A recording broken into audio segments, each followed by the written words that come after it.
नमो अर्हन्ताणं नमो सिद्धाणं नमो आयरीयाणं नमो अज्झायाणं नमो लोये सव्यसाहुणं मंगलं भगवान् वीरो मंगलं गौतमो गणी मंगलं कुन्दकुन्दार्यो जैनधर्मोऽस्तु मंगलम् सर्वमंगलमांगल्यं सर्वकल्याणकारकं प्रधानं सर्वधर्माणां जैनं जयतु शासनम्। 12 अंगगिच्छा वियलियमलमूलदंसुणोत्तिलया विविहवरचरणभूषा असयौ सुयदेवयास्वीरम् अनन्तधर्मणस्तत्त्वं पश्यन्ति प्रत्यगात्मनः अनेकान्तमयी मूर्तिर्नित्यमेव प्रकाशिताम्। श्रुतावता इतिहास का ज्ञान क्यों जरूरी है? उसका जवाब ये था कि इतिहास चेतना से हमारी चीज़ों को देखने का जो नज़रिया है क्या है, उसके लिए मैंने आपको बताया था कि हमारे हृदय में कम होती हुई जो श्रुत भक्ति है, जो आगम का महत्व है, वो जो जिस तरह से कम हो रहा है, उसने मुझे इस बात के लिए प्रेरित किया कि ये विषय लिया जाए। तीसरे प्रस्तुत विषय में किन ग्रंथों का आधार लिया जा रहा है, क्या है इनका आधार, तो उसकी जो मुझे स्मरण आया वो मैंने उसको सूची बताई थी आपको। खैर, ये तो लगभग कल का ही विषय हुआ। अब विषय आगे बढ़ाते हैं, क्योंकि श्रुतावतार ये जो विषय है, इसमें दो शब्द है ना, श्रुत और अवतार। श्रुत क्या है? दरअसल हमारी जो जिनवाणी की परंपरा है, ये जो हम सीखते हैं, पुरानी परंपरा सुनने की परंपरा थी। जब ये प्रथम श्रुत स्कंध षटखंडागम लिखा गया, तो उसके पहले और पहले यही चलता था कि गुरु समझाते थे, शिष्य सुनते थे।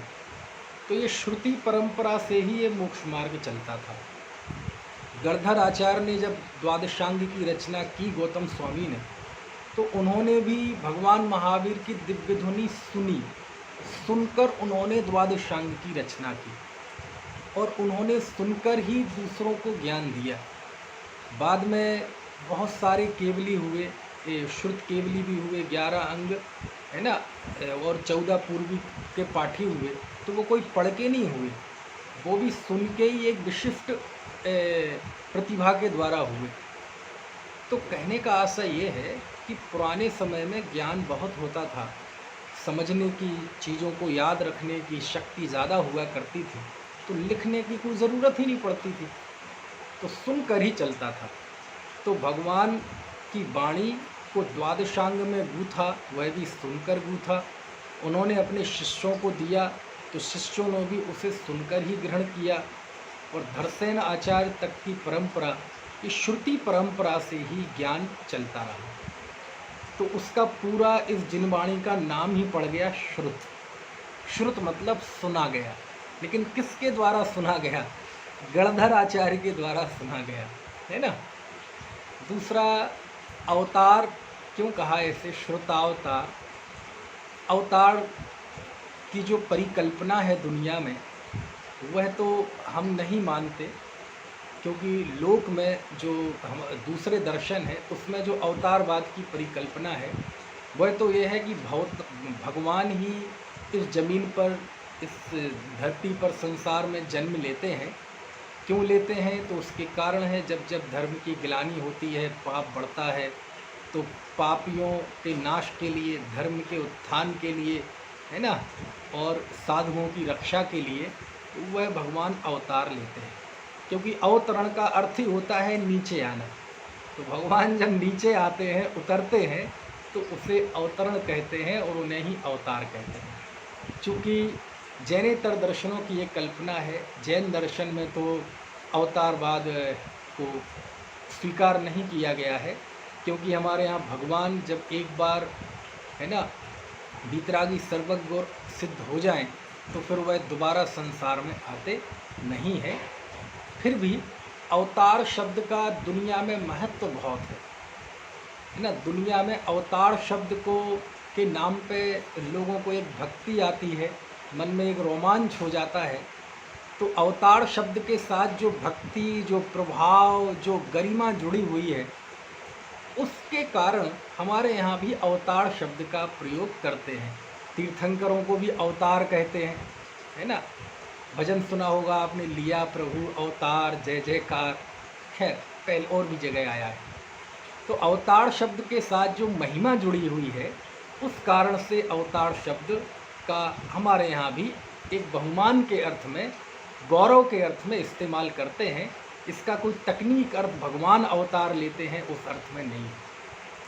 तो श्रुतावतार, श्रुत का भी मानो अवतार होता है ना। द्वादशांग के बाद जो आरातीय आचार्यों के द्वारा शास्त्रों का लेखन होता है, ये भी एक अवतार है। क्यों?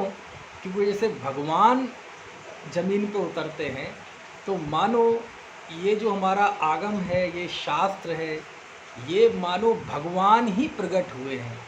भगवान ही इन सूत्रों में, इन गाथाओं में बोल रहे हैं। भगवान ही इस रूप में हमारे सामने आए हैं।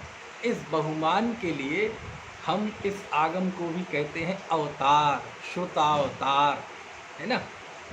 तो इस बहुमान के लिए उसे अवतार शब्द कहते हैं।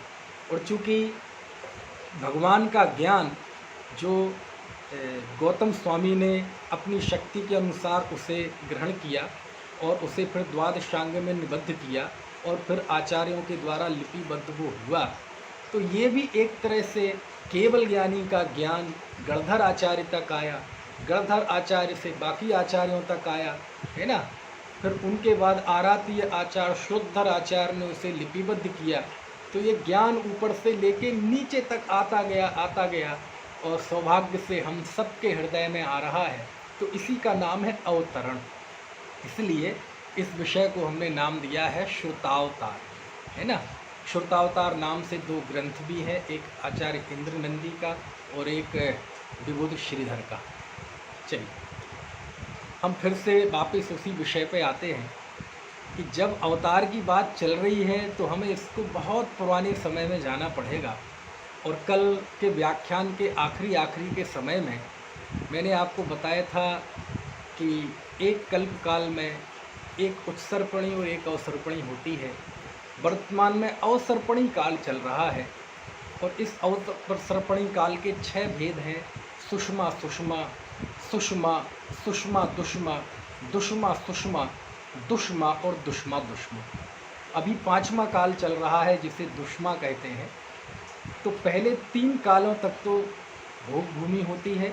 चौथा काल जो दुष्मा सुषमा काल है, उसी में ही 63 शलाका पुरुष होते हैं, उसमें ही तीर्थंकर होते हैं, उसमें ही चक्रवर्ती होते हैं, उसमें ही नारायण, प्रतिनारायण, बलभद्र होते हैं।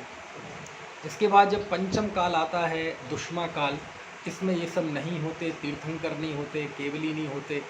और फिर 6ठे काल की स्थिति तो बहुत ही विषम होती है। ये सामान्य तौर पे ये अवसर्पणी काल का स्वरूप मैंने बताया। इसका विस्तार बहुत है, लेकिन चूंकि ये अवसर्पणी काल नहीं है, वर्तमान में हुंडा अवसर्पणी काल चल रहा है। और हुंडा अवसर्पणी काल के प्रभाव से बहुत सारी ऐसी चीज़ें हुई जो सामान्यतः नहीं होती हैं। खैर, तो इस युग में 24 तीर्थंकर हुए, भगवान ऋषभ देव से लेके भगवान महावीर तक। भगवान महावीर, भगवान ऋषभ देव को जब तीसरे काल के 3 साल 8 महीने 15 दिन बाकी थे, उस समय उन्हें मोक्ष की प्राप्ति हो गई थी। उसके बाद ये कहने का आशय ये है, इस युग में इस धर्म तीर्थ को यदि किसी ने स्थापित किया तो भगवान ऋषभ देव थे। और भगवान ऋषभ देव ने धर्म तीर्थ की तो स्थापना की ही, लेकिन जब भगवान ऋषभ देव मुनि अवस्था में थे, और मुनि अवस्था में तो वह मौन ही रहे, लेकिन उसके पहले जब वो राज्य अवस्था में थे, जब उन्होंने राजपाट किया, तो वह युग परिवर्तन का समय था, वो संक्रमण काल था। क्योंकि उसके पहले भोग भूमि का काल था, कल्प वृक्षों से सब कुछ प्राप्त हुआ करता था। तो वो संक्रमण काल बहुत अध्ययन की चीज़ है, बहुत क्या कहना चाहिए, रोमांचित कर देने वाला है। आज जो भी ज्ञान विज्ञान विकसित हुआ, चाहे वो भौतिकी हो, चाहे रसायन हो, चाहे संगीत हो, शास्त्र विद्या हो, असी मसी कृषि विद्या, कला, वाणिज्य, जितना भी ज्ञान विज्ञान आज हम देखते हैं, वो सारा ज्ञान विज्ञान उस समय राजा ऋषभदेव ने प्रजा को समझाया था। और इसका बहुत उल्लेख आता है, जैनेतर दर्शनों में भी आता है, हमारे जैन पुराणों में तो आता ही है। महापुराण में, आदि पुराण आप खोल के देखें तो इसका विशद विवेचन आपको मिलेगा। यानी भगवान ऋषभदेव एक इतने बड़े व्यक्तित्व हुए हैं, हमारे लिए तो वो तीर्थंकर के रूप में हुए ही हैं, लेकिन एक लौकिक दृष्टि से देखा जाए तो लोक में जब भोग भूमि समाप्त हो रही थी तो जीवन जीने की कला, जीवन उपयोगी जितनी भी चीज़ें थीं, वो सारी राजा ऋषभदेव ने सबको सिखाई, है ना। कृषि करना, लिखना, पढ़ना, शस्त्र चलाना, संगीत, छंद, अलंकार, कौन सा ज्ञान ऐसा होगा जो राजा ऋषभदेव ने ना दिया हो। यानी जितना भी ज्ञान विज्ञान कला जीवन जीने की चीज़ें थीं, वो सारी राजा ऋषभदेव ने उस समय सिखाई। इसलिए राजा ऋषभदेव को आदि ब्रह्म, प्रजापति, बहुत बहुत बहुमान सूचक शब्दों से उनका नाम पूरे इतिहास में, पुराणों में, जैन पुराणों में, जैनेतर पुराणों में सर्वत्र आता है। और क्यों ना आए, क्योंकि पहले इस देश का नाम ऋषभदेव के पिता जो नाभि राय थे उन्हीं के नाम पे चलता था, नाभि वर्ष, अजनाभ वर्ष। लेकिन भगवान ऋषभदेव के पुत्र भरत जो प्रथम चक्रवर्ती हुए, वो भरत इतने ज़्यादा प्रभावशाली और इतने ज़्यादा प्रतापी राजा हुए कि भरत के नाम से फिर इस देश का नाम भारतवर्ष चल पड़ा। ये आपको मैं ऐतिहासिक जानकारी देना चाहता हूँ। इस देश का नाम भारत है वह इस कारण से नहीं है कि वो दुष्यंत के पुत्र भरत के कारण से। इस देश का नाम भारत ऋषभदेव के पुत्र भरत के नाम से है। अब इस पर स्वतंत्र सारे लेख, सारी शोध हैं। बहुत ये देश है, भारत देश है, यहाँ पक्षपात, जातिवाद, धर्मांधता, धार्मिक विद्वेष बहुत रहे और उसकी वजह से हमारी हवाओं में बहुत सारे झूठ भी घुल गए। और एक झूठ ये भी चल पड़ा कि इस देश का नाम दुष्यंत पुत्र भरत के नाम से पड़ा, लेकिन ये बिल्कुल असत्य साबित हो चुका है। जिन विद्वानों ने ये लिखा था उन्होंने भी बाद में फिर ये मान लिया और आज ये स्थापित सत्य हो चुका है कि इस देश का भरत नाम ऋषभदेव के पुत्र, भारत नाम ऋषभदेव के पुत्र भरत चक्रवर्ती के नाम पर पड़ा। चलिए, तो ऋषभदेव ने न केवल लौकिक सारी जीवन की कलाएं सिखाई, बल्कि उन्होंने धर्म तीर्थ की भी स्थापना की। अब लौकिक विद्याओं से तो ज़्यादा हमें सरोकार है नहीं, हमें तो श्रुतावतार समझना है। तो जब भगवान ऋषभदेव ने प्रथम इस धर्म तीर्थ की स्थापना की, उसके बाद ये धर्म स्थापित हो गया और धर्म अनवरत रूप से चलता रहा। द्वितीय तीर्थंकर हुए, तृतीय तीर्थंकर हुए, इस तरह 9 तीर्थंकर हो गए और 9वें तीर्थंकर का नाम है सुविधिनाथ, पुष्पदंत भगवान। पुष्पदंत भगवान, उन्हीं का नाम सुविधिनाथ है। तो सुविधिनाथ भगवान तक भगवान के द्वारा स्थापित जो धर्म था वह अनवरत रूप से चलता रहा, बिना छिन्न भिन्न हुए चलता रहा। लेकिन जब भगवान सुविधिनाथ का काल बीता तो भगवान सुविधिनाथ यानी पुष्पदंतनाथ भगवान के बाद इस धर्म की विच्छुत्ति हो गई। अब आप कहेंगे ऐसा कैसे हो सकता है, क्या ऐसे विच्छुत्ति हो जाती है धर्म की? हाँ, हो जाती है। 24 तीर्थंकरों में के बीच में 7 बार धर्म की विच्छुत्ति हुई। यानी ऐसा दौर आया कि चतुर्विध संघ समाप्त हो गया। कोई मुनि नहीं, कोई अर्जिका नहीं, कोई श्रावक नहीं, कोई श्राविका नहीं। जब ये नहीं होंगे तो मंदिर होने का प्रश्न नहीं उठता, जब मंदिर नहीं होंगे तो तीर्थ होने का प्रश्न नहीं उठता, है ना। फिर पंचकल्याण, शिविर, विधान, इन सब का भी प्रसंग नहीं बैठता। कहने का आशय ये है कि धर्म की पूरी तरह से विच्छुत्ति हो गई। ऐसा 7 बार ऐसा समय आया। आपको कल जब मैंने बात छोड़ी थी तो एक प्रश्न खड़ा किया था आपकी जिज्ञासा के लिए कि हमारे यहाँ शांतिनाथ भगवान का इतना महत्व क्यों है ना।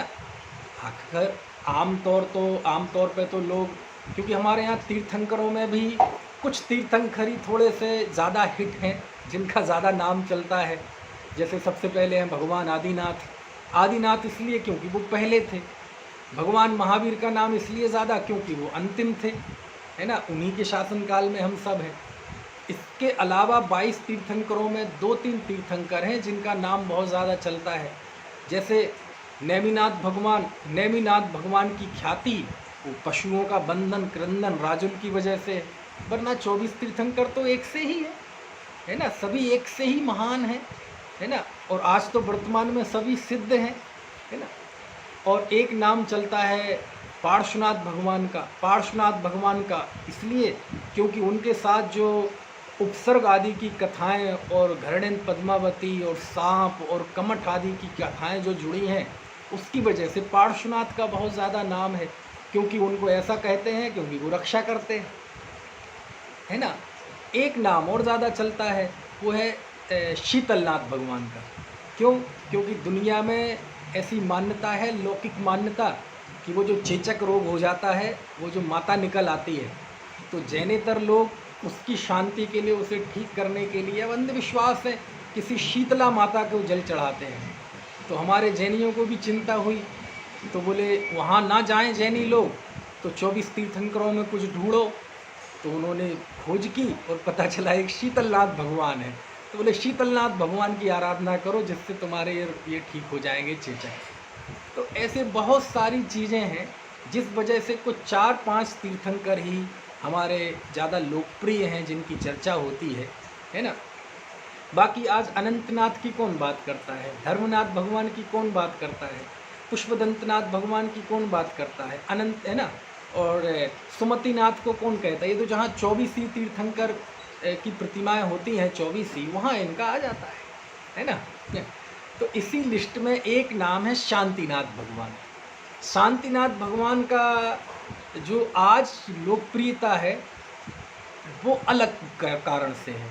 और शांतिनाथ भगवान क्यों महिमाशाली है, उसकी असली वजह क्या है, वो मैं आपको बताऊंगा। आज शांतिनाथ भगवान को हम क्यों मानते हैं कि जहाँ हो हल्ला हो रहा हो, शांतिनाथ भगवान की जय, ऐसा कह के हम शांतिनाथ भगवान का इस्तेमाल करते हैं, वो नाम की समानता की वजह से। और दुनिया में शांति पाठ चलते ही थे, तो हमारे 24 तीर्थंकर में शांति नाम शांतिनाथ भगवान का मिलता है, तो उनके नाम से शांति पाठ बन गए, शांति विधान बन गए, है ना। क्यों? क्योंकि शांतिनाथ भगवान शांति करते हैं।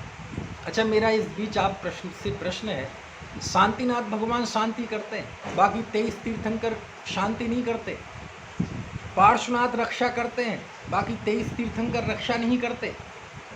भैया, जिस दृष्टि से करते हैं उस दृष्टि से 24 तीर्थंकर ही रक्षा करते हैं, और जिस दृष्टि से नहीं करते, पार्श्वनाथ भी नहीं करते। जिस दृष्टि से शांति करते हैं उस दृष्टि से 24 ही तीर्थंकर शांति करते हैं, और जिस दृष्टि से नहीं करते, शांतिनाथ भी नहीं करते। तो आज इस चर्चा में, अभी जो हम चर्चा आने वाली है क्रम में, इसमें आपको ये भी पता चलेगा कि ये शांतिनाथ भगवान का महत्व क्यों है। जिसे हम शांति धारा कहते हैं, वह शांति धारा असल में क्या है, असल शांति धारा क्या है, और उसका एक दूसरा रूप वर्तमान में कैसा प्रचलित हो गया, आप दोनों की तुलना करेंगे तो आपको पता चलेगा ये है शांति धारा। तो कैसे है, तो उसको मैं बताता हूँ, क्योंकि हमें श्रोतावतार से हर एक चीज़ जोड़नी है। जब 9वें तीर्थंकर भगवान का काल आया, सुविधिनाथ भगवान का, तो उनके बीच में 10वें तीर्थंकर शीतलनाथ भगवान, तो शीतलनाथ भगवान और सुविधिनाथ भगवान के बीच में पाव पल्ल के लिए, कितने पल्ल के लिए, पल्ल का गणित बहुत बड़ा होता है, बहुत करोड़ों अरबों वर्ष होते हैं उसमें, है ना। उसके लिए मुझे गड्ढा खुदवाना पड़ेगा, लेकिन अभी मैं उस गणित में नहीं जाना चाहता। काल की एक इकाई है पल्ल, और पल्ल का चौथा हिस्सा उसे कहते हैं पाव पल्ल। पाव पल्ल के लिए धर्म की विच्छुत्ति हो गई। कब? शीतलनाथ भगवान के बिल्कुल जस्ट पहले और 9वें तीर्थंकर पुष्पदंतनाथ भगवान के बाद। एक दूसरा, शीतलनाथ भगवान और 11वें श्रेयांसनाथ भगवान के बीच में भी आधे पल्ल के लिए धर्म की विच्छुत्ति हो गई। 11वें तीर्थंकर है ना, वासु पूज्य नहीं, 10वें 11वें तीर्थंकर ये 9वें तीर्थंकर सुविधिनाथ, 10वें तीर्थंकर शीतलनाथ भगवान और 11वें तीर्थंकर श्रेयांसनाथ भगवान के बीच में आधे पल्ल के लिए विच्छुत्ति हो गई। ठीक है। फिर 11वें तीर्थंकर से 12वें तीर्थंकर वासु पूज्य भगवान के बीच में, तो ये कहते हैं ना 1/3 पौन पल्ल के लिए, है ना, पौन पल्ल के लिए धर्म की विच्छुत्ति हो गई। फिर वासु पूज्यनाथ भगवान और विमलनाथ भगवान के बीच में 1 पल्ल के लिए धर्म की विच्छुत्ति हो गई। फिर विमलनाथ भगवान 13वें तीर्थंकर से 14वें तीर्थंकर अनंतनाथ भगवान के बीच में पुनः पौन पल्ल के लिए धर्म की विच्छुत्ति हो गई। अनंतनाथ भगवान और 15वें धर्मनाथ भगवान के बीच में फिर से आधे पल्ल के लिए धर्म की विच्छुत्ति हो गई। और 15वें धर्मनाथ भगवान और 16वें शांतिनाथ भगवान के बीच में फिर से, है ना, पाव पल्ल के लिए 1/4 पल्ल के लिए धर्म की विच्छुत्ति हो गई। इस प्रकार भगवान सुविधिनाथ से लेके 16वें तीर्थंकर शांतिनाथ भगवान के बीच में सभी तीर्थंकर धर्म की स्थापना करते थे, लेकिन कुछ काल के लिए फिर की धर्म की विच्छुत्ति हो जाती थी। इस तरह 7 बार धर्म की विच्छुत्ति हुई। कितने बार? 7 बार धर्म की विच्छुत्ति हुई। अब आपको कहेंगे कि आपको कैसे पता? नहीं, ये सब शास्त्रों में लिखा है। तिलोय पंडिती में गाथा 1278, गाथा 1279 और गाथा 1280, उसमें इसका जिक्र है ना। उच्छन्नो सो धम्मो सुबिह मुहेषु सत्यतिथेषु शेषेषु सोलशेषं निरन्तरं धम्म संताड़ं पल्लस्य पाद मध्यम तिचरण पल्लम कुतिचरणम अद्धम पल्लस्य पादमेतं मोच्छेदो धम्म तिथस्य हुंडा सप्पणिस्य दोषेण सत्तम होन्ति विच्छेदा। बहुत गजब है ना। दीक्षा ही भाव मुहाभावे अथ में दो धम्म रवि देवो। क्या अर्थ हुआ? 3 गाथाएं मैंने आपको बोल दी। तिलोय पंडिती में 3 गाथाएं हैं। क्या है इन गाथाओं का अर्थ? तो इसमें यही बताया है जो मैंने बताया है ना। है उच्छन्नो सो धम्मो, वह धर्म उच्छन्न हो गया, विच्छिन्न हो गया। कब? सुभिप्प मोहेषु सत्य धम्म तिथेषु, है ना। सुविधिनाथ भगवान को आदि में करके 7 बार इस धर्म की विच्छुत्ति हो गई। शेषेषु सोल शेषम, बाकी शेष तीर्थंकरों के काल में निरंतरम धम्म संतारम, ये धर्म निरंतर चलता रहा। अब उसके बाद उन्होंने बताया इस 7 का गणित, 7 बार कितने समय के लिए। तो उसमें उन्होंने लिखा पल्लस्य पाद मेदम, पल्लस्य पाद मध्यम। पल्लस्य पाद मतलब पल्ल का पाद, है ना। जैसे मान लीजिए एक के कोई 4 हिस्से करे ना, तो पहला हिस्सा कहलाता है पाद, है ना, अद्ध, फिर पौन, फिर 1, ये तो आप जानते ही हैं। तो पल्लस्य पाद मतलब पल्ल का चौथाई हिस्सा, मतलब पाव पल्ल। पल्लस्य पाद मध्यम, आधा पल्ल। तिचरणम, तिचरण मतलब पौन पल्ल। फिर पल्लम, 1 पल्ल। फिर तिचरणम, फिर पौन पल्ल। फिर अद्धम, फिर आधा। फिर पल्लस्य पाद, फिर पाव पल्ल। ऐसे 7 क्रम उन्होंने बताए। समझ में आए? तो 7 बार धर्म की विच्छुत्ति हुई। प्रश्न उठता है कि ये धर्म की विच्छुत्ति आखिर हुई कैसे? कैसे हुई? क्या कारण था? क्या हमेशा अवसर्पणी में ऐसा होता है क्या? तो आपको बता दें, हमेशा नहीं होता। इसलिए मैंने बताया था ये हुंडा और सरपणी काल है। और हुंडा और सरपणी काल की वजह से जो बहुत सारी चीज़ें ऐसी होती हैं, उनमें से एक ये भी है कि तीर्थंकरों के बीच में धर्म के विच्छुत्ति होना, ये हुंडा और सरपणी काल का एक कार्य है। आपको कैसे पता? अरे मैंने गाथा बोली ना, उसमें लिखा हुंडा सप्रणस्य दोषे, ये हुंडा और सरपणी काल का दोष है ना।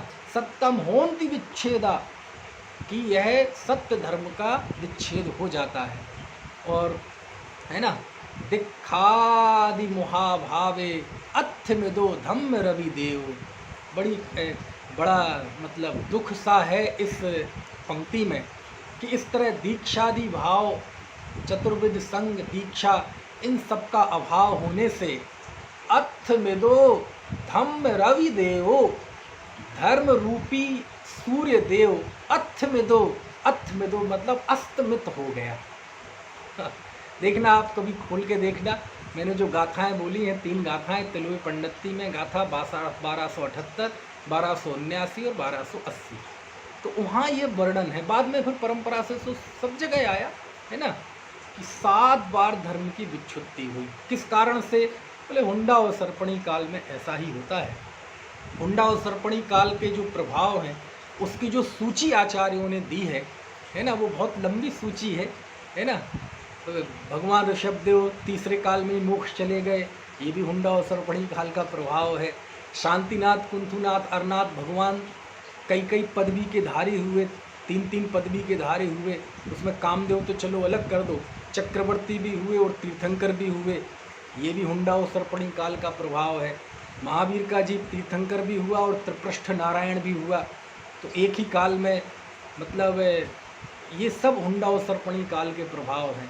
अनेक कुदेवों, कुलिंगधारियों की पूजा, विकलत्र जीवों की बहु उत्पत्ति, तीर्थंकर का मान भंग होना, तीर्थंकरों की स्त्री होना, पुत्री होना, तीर्थंकरों को उपसर्ग होना, ऐसी बहुत लंबी सूची तेलुगु पंडिती में आचार्य यति वृषभ ने दी है।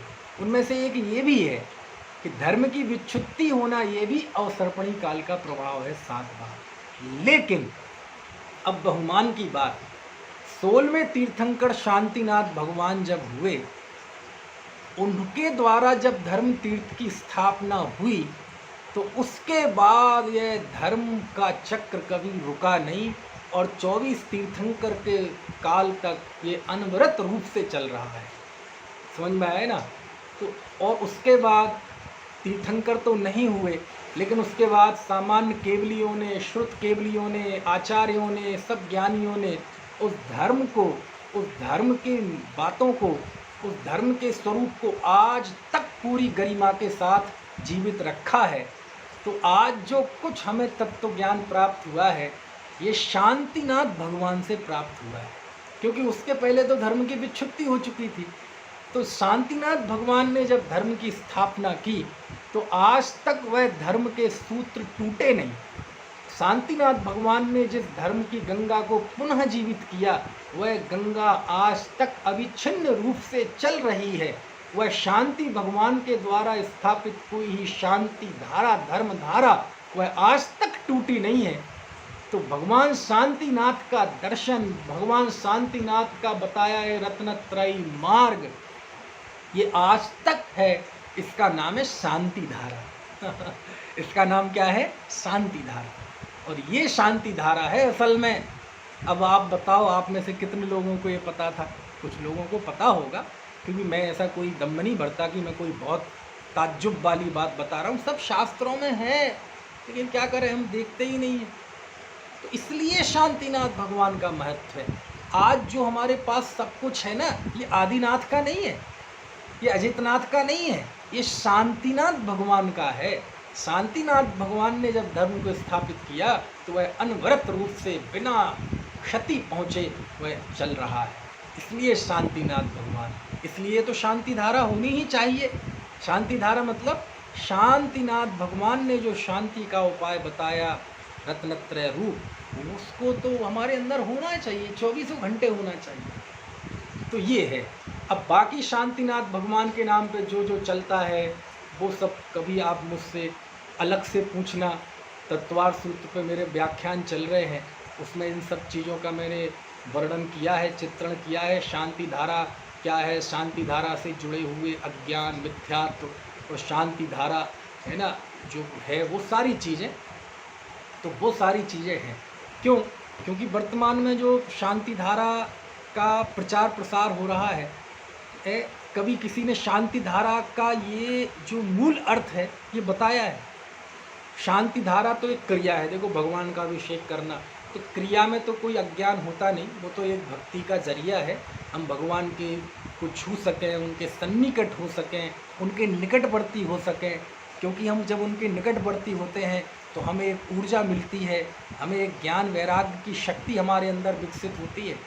तो वो क्रिया में कोई अज्ञान नहीं, लेकिन उस शांति धारा के साथ जो कर्तावाद जोड़ दिया जाता है ना, जो लॉलीपॉप दी जाती है, उसके बहुत साइड इफ़ेक्ट्स हैं। अभी उसकी बात मैं नहीं करता, उसको आप दिमाग में से निकाल लो, मैंने ये कहा है, क्योंकि उन सब बातों में चले जाएंगे तो मेरा ये श्रोतावतार रखा रह जाएगा।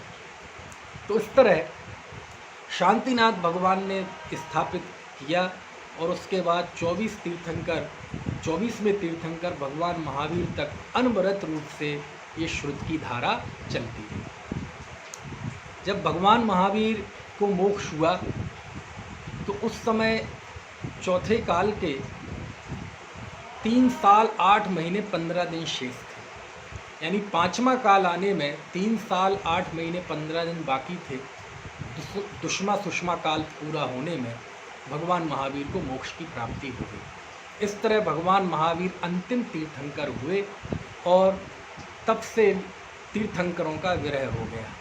फिर हमारे परम पिता का विरह हो गया, क्योंकि तीर्थंकर को परम पिता, परम गुरु ये सब कहते हैं, क्योंकि वो धर्म तीर्थ को वो ही बढ़ाते हैं। इसके बाद भारत भूमि में तीर्थंकर तो कोई नहीं हुआ, फिर केवली हुए। वैसे तो भगवान महावीर के ही उसमें 700 केवली थे, लेकिन भगवान महावीर के मोक्ष जाने के बाद 3 अनुबद्ध केवली हुई। ये 3 अनुबद्ध केवली सभी तीर्थंकरों के काल में होते हैं। ऋषभ देव के काल में भी 84 अनुबद्ध केवली थे। अनुबद्ध केवली से आशय क्या होता है कि ये केवली एक बड़ी श्रृंखलाबद्ध तरीके से होते हैं। कैसे होते हैं देखो, मैं बताता हूँ। भगवान महावीर को जिस दिन मोक्ष हुआ, उसी दिन उनके प्रधान शिष्य गौतम स्वामी को केवल ज्ञान की प्राप्ति हुई। 12 साल बाद जब ये गौतम स्वामी को मोक्ष की प्राप्ति हुई, तो उसी दिन उनके शिष्य सुधर्मा स्वामी, जिनका नाम दूसरा लोहार्य भी था, उनको केवल ज्ञान की प्राप्ति हुई। और उनके 12 वर्ष बाद जिस दिन सुधर्मा स्वामी को मोक्ष की प्राप्ति हुई, उसी दिन जम्बू स्वामी को केवल ज्ञान की प्राप्ति हुई। समझ में आया? फिर उसके बाद 38 साल तक वह अनंत अवस्था में रहे।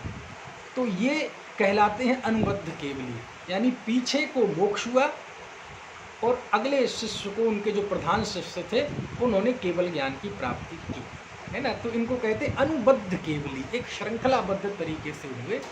यानी जब भगवान महावीर को मोक्ष हुआ तो तीर्थंकर का विरह हो गया, समझ में आया ना। और भगवान महावीर को मोक्ष जाने का मतलब ये है कि अब आगे के लगभग 84,000 साल तक अब कोई तीर्थंकर होने वाला नहीं है। वापस आएगा जब दुष्मा सुषमा काल, तब जाके कोई प्रथम तीर्थंकर होंगे। उनकी घोषणा भी है शास्त्र में, राजा श्रेणिक होंगे। तो इतने समय के लिए अब कोई तीर्थंकर नहीं होगा, तो आप सोचो लोगों को कैसा लगा होगा।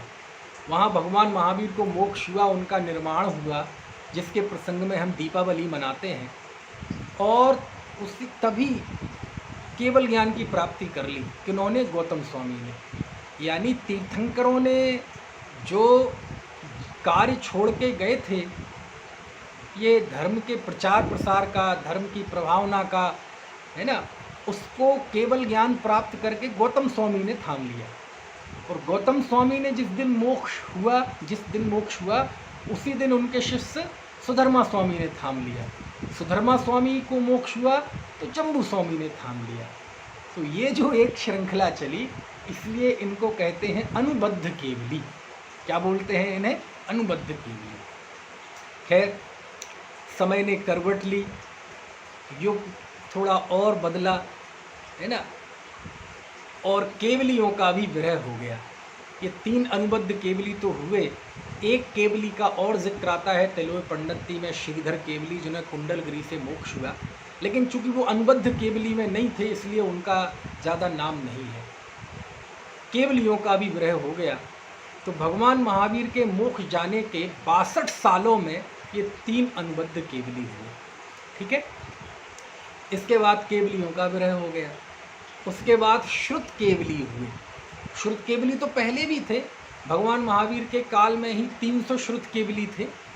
लेकिन चूंकि क्या होता है, जब कोई बड़ा व्यक्ति होता है ना, अब भगवान महावीर थे, तीर्थंकर थे, तो उस समय 700 केवली थे, लेकिन उनका हम नाम नहीं जानते। 300 श्रुत केवली थे, उनका हम नाम नहीं जानते, क्योंकि जब सूर्य उगता है तो अब छोटी छोटी टिमटिमाने वाली चीज़ें दिखाई नहीं देती। लेकिन जब तीर्थंकर का ही विरह हो गया तो केवली का महत्व बढ़ गया। लेकिन जब केवलियों का भी विरह हो गया तो बाद के 100 सालों में 5 श्रुत केवली हुए।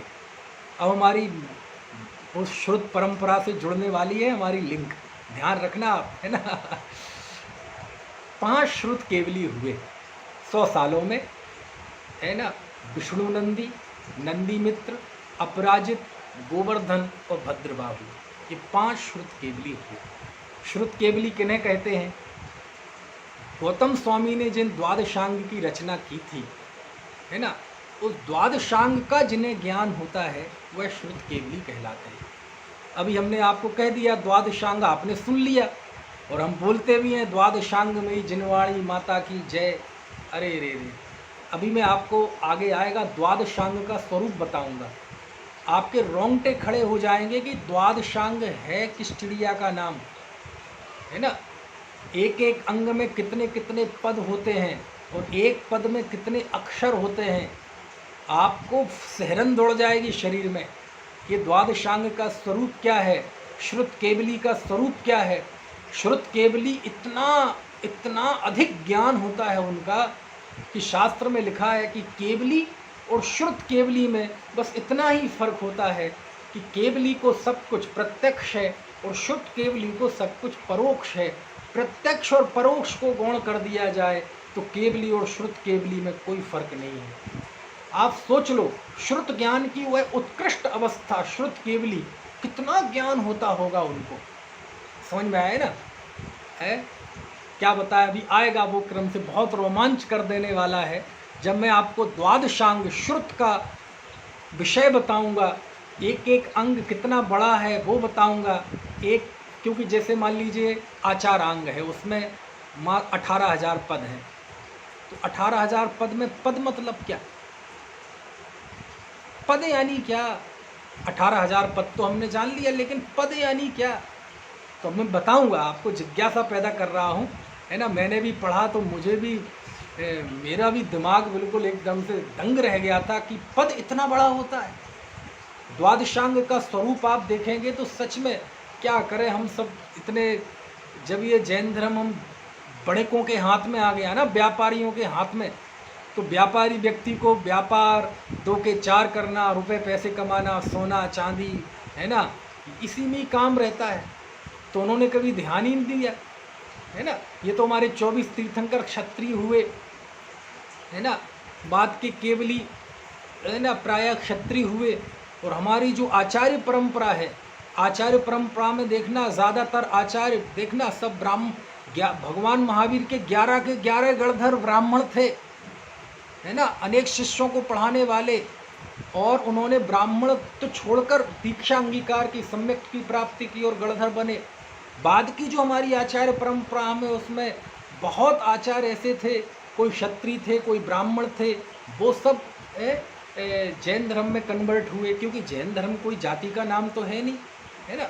ये तो वस्तु स्वरूप की एक सही समझ का नाम है, मुक्ति मार्ग का नाम जैन धर्म है, और वो तो जो भी अपना ले, है ना। तो ब्राह्मणों में रही तो लोग बहुत ज्ञानी तो होते ही थे, तो उन्होंने बहुत श्रुत का अभ्यास किया, है ना, अरे अंग के ज्ञानी हुए। लेकिन जब ये किसी कारणवश, अब इतिहास में ये सब चीज़ें आती हैं, जब व्यापारियों ने मुख्य रूप से जब ये अपना लिया तो वास्तव में दुर्गति हुई। दुर्गति ये हुई कि हमें ना अपना इतिहास पता है, ना हमें अपना गौरव पता है, ना हमें हमारे ज्ञानियों के, आचार्यों के, विद्वानों के, शास्त्रों के नाम पता है, कुछ नहीं पता। आपको दुख के साथ बता रहा हूँ, जैसे जब मैं कॉलेज में एमए में एक वाइवा होता है, 100 नंबर का एक पेपर होता है, उसमें मौखिक परीक्षा होती है, और जब हम परीक्षा लेते हैं एमए में होता है, तो कदाचित कोई जैन आ जाए ना, तो जैन से पूछा जाए तो णमोकार मंत्र सुना देगा, लेकिन उससे कहा जाए कोई जैनियों के 5 ग्रंथों के नाम बताओ, तो 5 ग्रंथों के नाम नहीं आते उससे कहा जाए कोई 5 आचार्यों के नाम बताओ प्राचीन, वर्तमान के तो वो 10 बता देगा, लेकिन प्राचीन 5 आचार्यों के उसे नाम नहीं पता। क्या स्थिति है आप सोचो। और इसके उलट देखिए आप, कोई मुस्लिम आता है ना, लड़का हो या लड़की, उससे हम मुस्लिम के जितने प्रश्न पूछ लें वो जवाब देते हैं, लेकिन जैनी नहीं दे पाता। क्यों? व्यापारियों के हाथ में आ गया, पढ़ने लिखने का समय नहीं। खैर जो भी रहा, हर चीज़ के नकारात्मक सकारात्मक पक्ष होते हैं। तो मैं आपको बता रहा था कि ये श्रुत परंपरा कैसे चली। तो 5 श्रुत केवली हुए, विष्णु, नंदी, उनका नाम विष्णु भी आता है, नंदी भी आता है, हो सकता है एक ही नाम हो, विष्णु नंदी। विष्णु नंदी, नंदी मित्र, अपराजित, गोवर्धन और भद्रबाहु। इस तरह भगवान महावीर के मोक्ष जाने के बाद 62 सालों में, है ना, 3 अनुबद्ध केवली हुए, उसके बाद 100 सालों में 5 श्रुत केवली हुए। अभी जो चौथे श्रुत केवली है ना, गोवर्धन और भद्रबाहु, इनकी भी गजब कथा वर्णित है कथा साहित्य में। पौंड देश में जब ये गोवर्धन आचार्य पहुँचे विहार करते करते, तो आपको पता है बहुत रोमांच कर देने वाली घटना है। गोवर्धन आचार्य श्रुत केवली विहार कर रहे थे, चल रहे थे, एक गांव में देखा पौंड देश में कि एक बालक, छोटा बालक, वह बालक खेल रहा था और उसने ये गोल पत्थर होते ना, आज की भाषा में वो कांच के होते, बंटा चिरंगा तो वो ऐसी गोल गोल गोटियाँ, ऐसी एक के ऊपर एक उसने 14 जमा रखी थी। बोलो कितना बैलेंस का काम है। 14 एक के ऊपर एक, एक के ऊपर एक, गोल गोल कैसे जमाई होंगी, आश्चर्य की बात है कि नहीं। तो आचार्य गोवर्धन वहाँ से निकल रहे थे, तो उन्होंने देखा, तो उन्हें देख के वो निमित्त ज्ञानी थे। भाई द्वादशांग का जिन्हें ज्ञान है, तो द्वादशांग में निमित्त ज्ञान भी है। तो वो देख के उन्हें पता चल गया, अरे ये तो महान व्यक्ति है, ये व्यक्ति, ये बालक भविष्य का श्रुत केवली है, इसे 14 पूर्वों का ज्ञान होगा। वह 14 गोटियाँ 14 पूर्वों का प्रतीक थी, और उससे 11 अंग 14 पूर्व का ज्ञानी ये बालक होगा, ऐसा उन्होंने अपने निमित्त ज्ञान से जान लिया।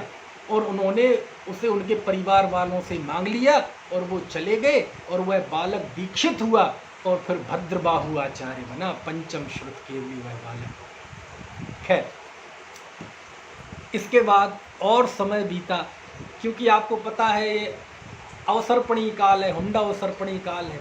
इसमें से चीज़ें हमारे हाथ से खिसकती जाती हैं, अच्छी अच्छी चीज़ें हमारे हाथ से खिसकती जाती हैं, है ना। और जो अनिष्टकारी चीज़ें होती हैं उनसे हमारा संयोग होता जाता है। अवसर्पणी काल में भगवान का भी विरह हो गया, केवलियों का भी विरह हो गया, और ये दौर आया कि श्रुत केवलियों का भी विरह हो गया। और उसके बाद, है ना, आगे 11 आचार्य ऐसे हुए जिन्हें 11 अंग और 10 पूर्व का ज्ञान था। कितने?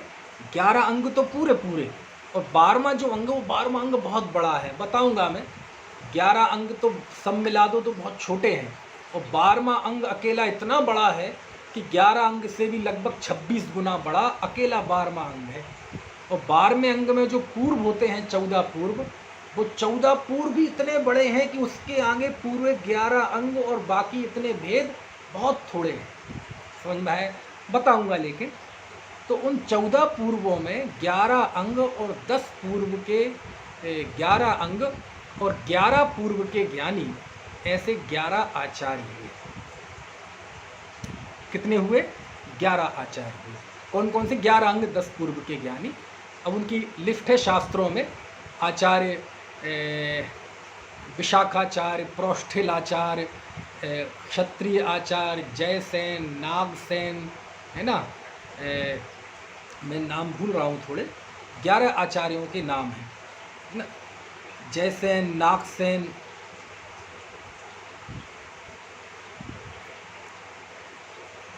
बुद्धिल, धर्मसेन, विजय, बुद्धिल, गंगदेव, है ना।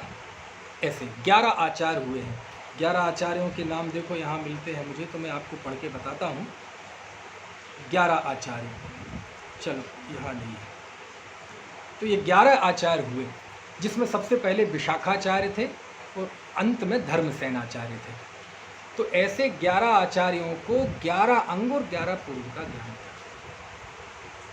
तो उस समय जब 11 अंग वालों को ज्ञान था, तो बाकी और कम अंग वाले ज्ञानी भी तो रहे होंगे ना।